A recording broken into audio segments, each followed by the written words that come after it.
Hello student, कैसे आप सभी। अभी जितने भी मैंने वीडियो शेयर किए हैं VLSI डिज़ाइन रिलेटेड, अभी एक नए आपका सब्जेक्ट है EC702 माइक्रोवेव इंजीनियरिंग।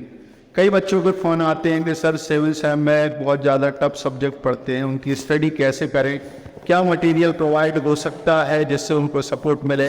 तो उसी प्रयास के साथ हमने कुछ क्वेश्चन शेयर किए हैं unit 1, unit 2, unit 3, unit 4 and unit 5 के रिगार्डिंग उसका हम सोल्यूशन भी देखते हैं। तो बहुत अच्छे क्वेश्चंस आप कर पाएंगे पेपर में और RGP में अच्छे मार्क्स स्कोर कर पाएंगे।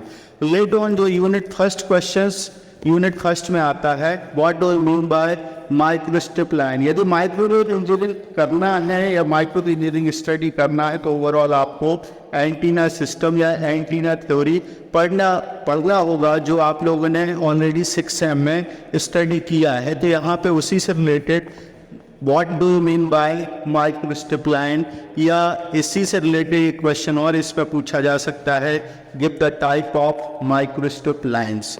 सेकेंड क्वेश्चन होता है what are the limitation of conventional tube at microwave frequency. Conventional tube at microwave frequency में कैसे लिमिटेशन होती है वो बताया गया है। या draw the structure and explain two cavity klystron amplifier.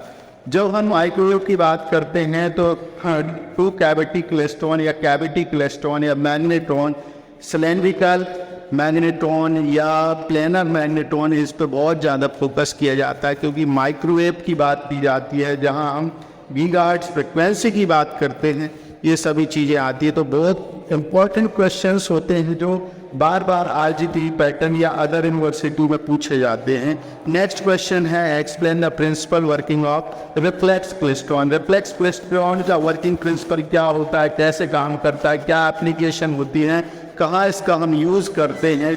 ये ओवरऑल 4 क्वेश्चंस रिलेट होता है माइक्रोवेव इंजीनियरिंग से। यहाँ क्वेश्चन 5 दिया है explain the effect of reflex voltage variation on the output of reflex klystron. 6 right short कई बार पूछा, एक्सप्लेन से भी पूछा जा सकता है या व्हाट इज से भी पूछा जा सकता है कि व्हाट इज सिलेंड्रिकल मैग्नेट्रॉन या एक्सप्लेन सिलेंड्रिकल मैग्नेट्रॉन या फिर right short notes on cylindrical magnetron. या एक क्वेश्चन और पूछा जा सकता है कि right short notes on planar magnetron and cylindrical magnetron. तो रिलेटेड बहुत सारी चीज़ें इस पर कवर होती हैं। 7th क्वेश्चन होता है explain the working of multi cavity magnetron. Multi cavity magnetron भी होता है या what is stepping in magnetron. 8th question 9th question जो है explain the working of TWT। TWT means travelling wave tube. इसका microwave engineering में बहुत important role होता है और उससे रिलेटेड क्या क्या उसकी एप्लीकेशन होती हैं वो हमें बताना होता है क्वेश्चन पैटर्न में। क्वेश्चन जो 10 है what are the slow wave structure. What are the slow wave structure. तो कभी भी क्वेश्चन माइक्रोवेव क्वेश्चन पेपर को जब भी आप सॉल्व करें तो let on to the point. Suppose पूछा गया है माइक्रोस्ट्रिप लाइन, तो माइक्रोस्ट्रिप लाइन की डेफिनेशन लिखना है, रिलेटेड उसकी इक्वेशन रिलेट करना है और उससे रिलेटेड डायग्राम बना के उसके एप्लीकेशन को भी शो करा सकते हैं या उसके टाइप को भी शो करा सकते हैं। तो these are very important question related to the microwave engineering subject. I hope so आप लोगों को सब कुछ समझ में आया होगा और कोई भी क्वेरी हो तो ओवरऑल हम बाद में इन क्वेश्चंस पे सभी पे डिस्कस करेंगे।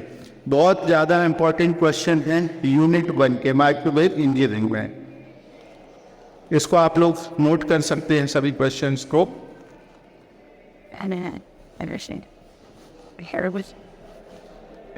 मतलब आने वाले यूनिट में यूनिट से बाकी सारी यूनिट्स थे तभी आने वाली जो भी unit 2, unit 3, unit 4 and unit 5 के आप लोगों को डिस्क्रिप्शन लिंक मिल जाएगी जिसमें हम इम्पोर्टेंट क्वेश्चन शेयर करेंगे और रिलेटेड टू द उसका सलूशन भी प्रोवाइड करेंगे जो आपके लिए RGP एग्जाम या अदर यूनिवर्सिटीज़ में सपोर्ट करेगा, जो स्टडी कंटेंट मटेरियल भी आप लोगों को प्रोवाइड कराएंगे। Thank you.